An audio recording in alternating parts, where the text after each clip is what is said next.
Good morning, students. Today we are going to discuss the general properties of the transition elements, and here we are going to consider the first transition series, that is the 3D transition series, which includes the elements from scandium to zinc.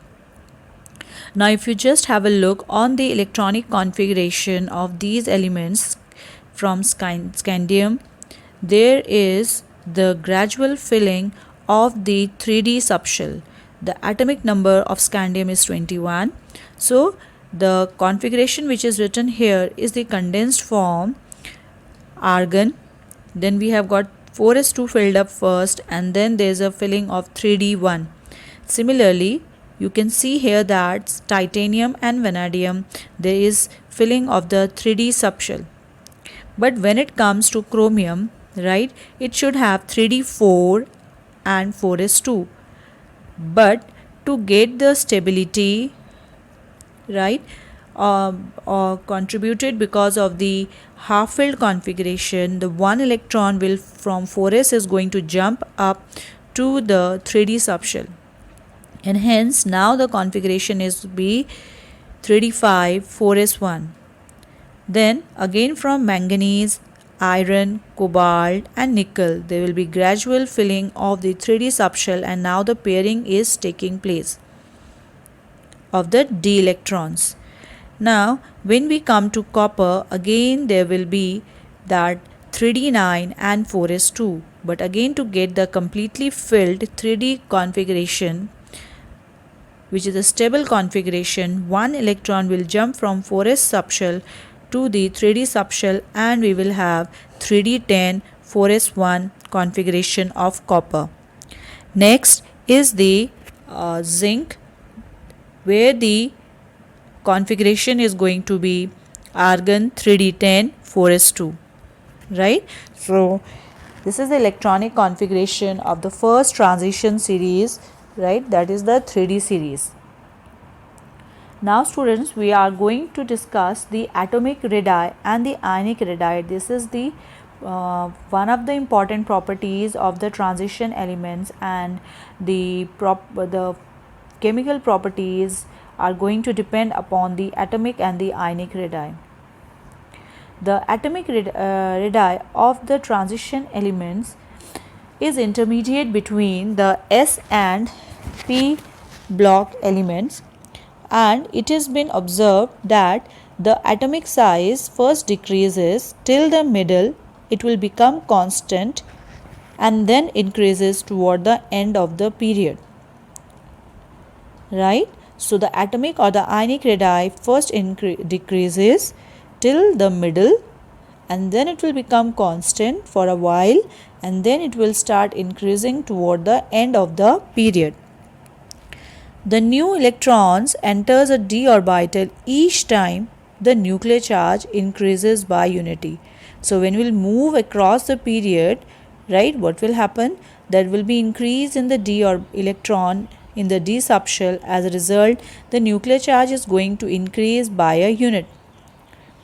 But the shielding effect of d electron is not that much effective, and hence the net electrostatic force of attraction between the nuclear charge and the outermost shell electron increases, and the ionic radius is going to decrease, right? So the ionic radii, it decreases because though the d electrons are being added, but since the shielding effect is not proper of the d electrons, so therefore the electrostatic force of attraction will increase and the size is going to decrease.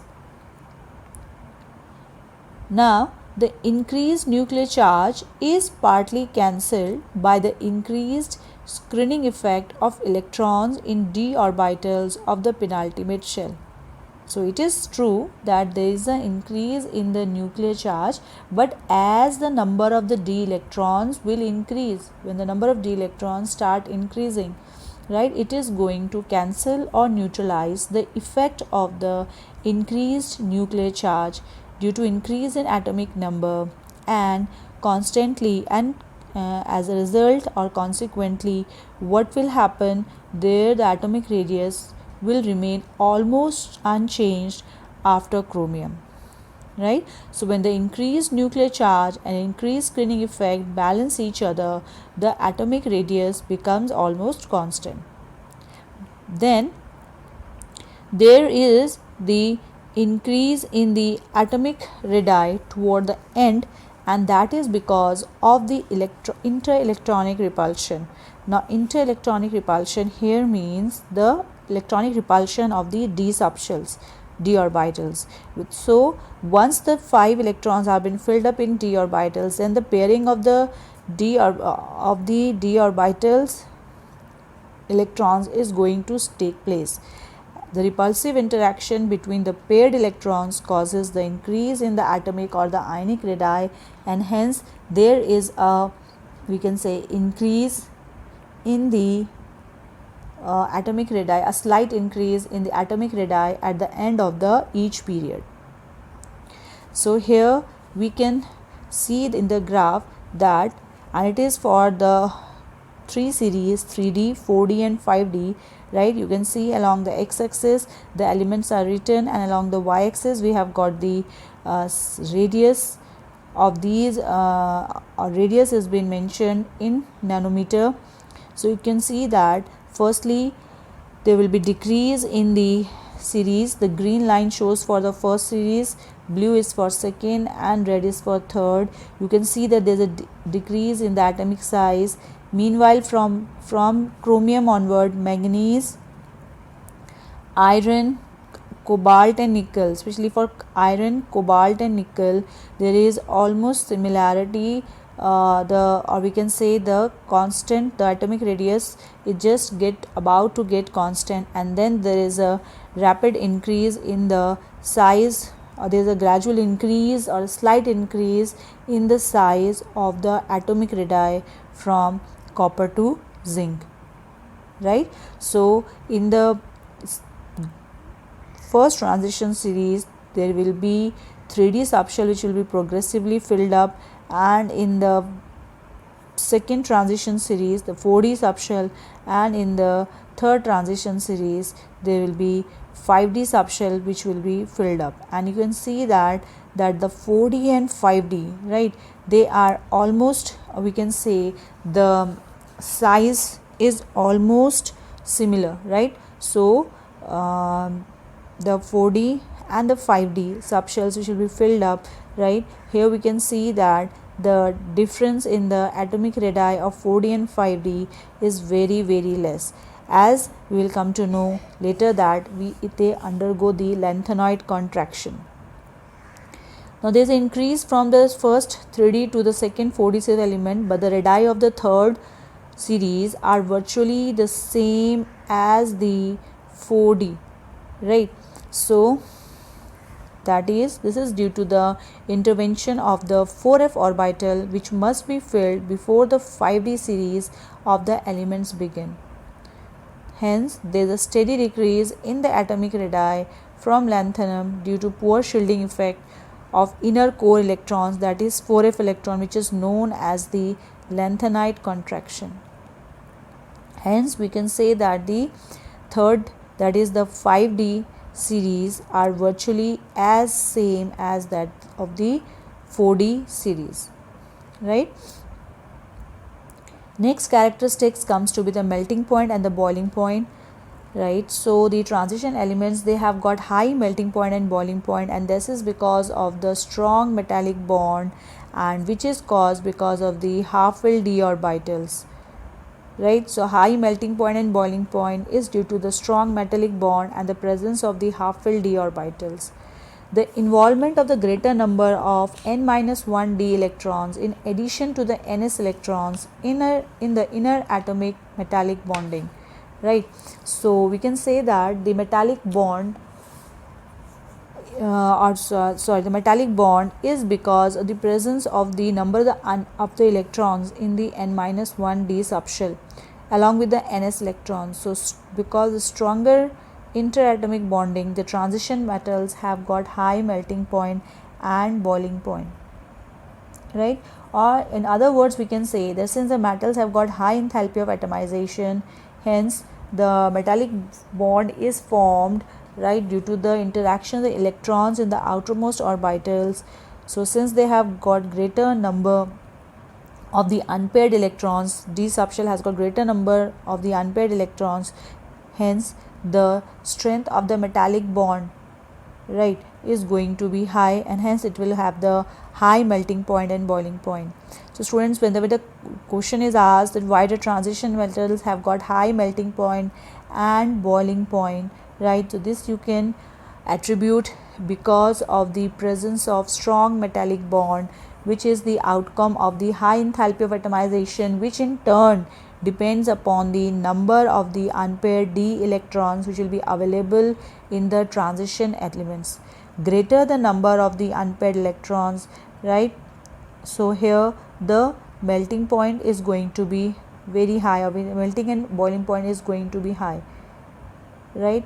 So this is about the melting point and boiling point. So in moving along the period from left to right, the melting point of the metal will first increase, right, because there is a gradual increase in the number of the unpaired electron, and then there will be decrease toward the end of the period, as you can see from the graph.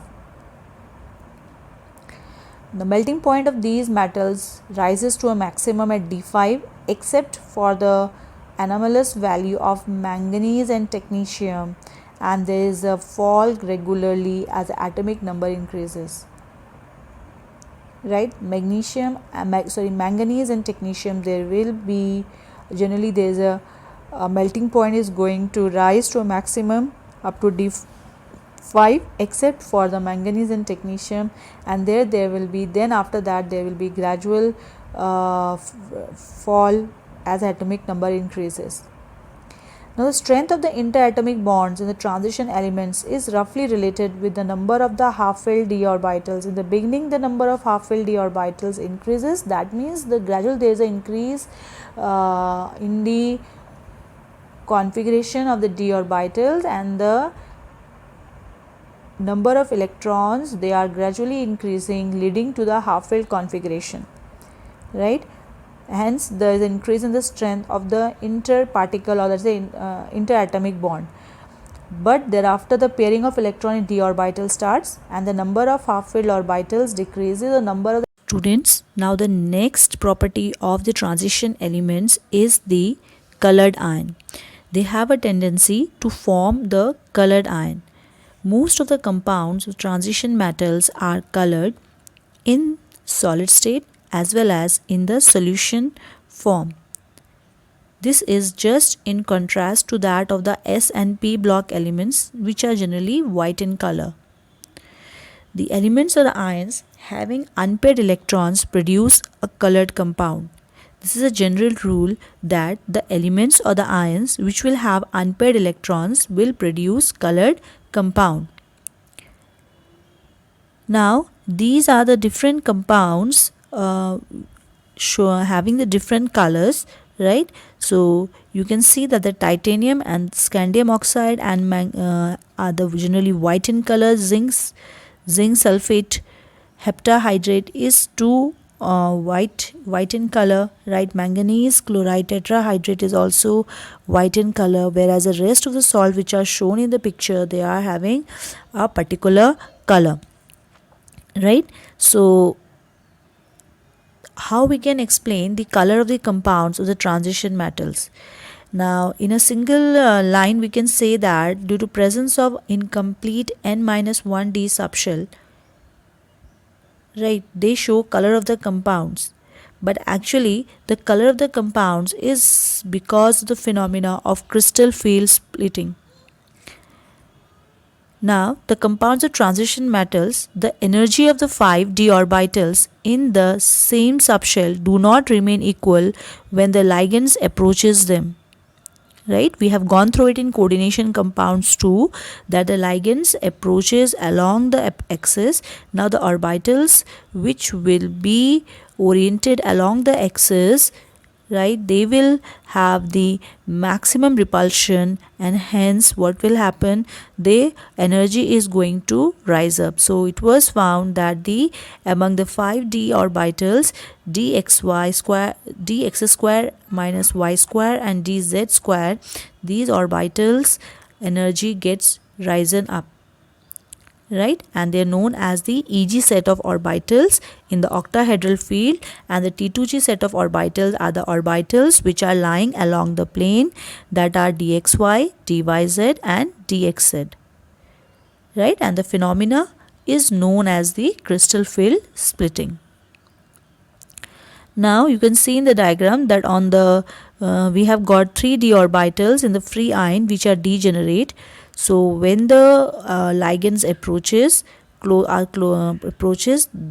the energy gets rise up, but still they are degenerate. But when the ligands approaches very close to the to the metal ion, then the splitting will take place in the energy of the d orbitals, and we will get two set of orbitals, T2G and EG set of orbitals, and the delta sign here showing the crystal field splitting, right.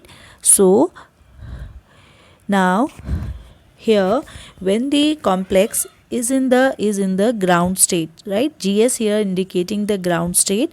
So let in the ground state the electron is at T2G orbital, right, and the metal ion has got one electron, and that is present in the T2G set of orbital. So when it absorbs the light, or a light falls on it, right, it will absorb a particular set of wavelength from it, and it is going to get excited up to the EG set of orbital, right, and this state is known as the excited state. So you can see here that the transition has taken place from T2G set of d orbital to EG set of d orbital, and it is known as DD transition, right. So before the DD transition, the complex is in electronic ground state, and after it comes in the excited state.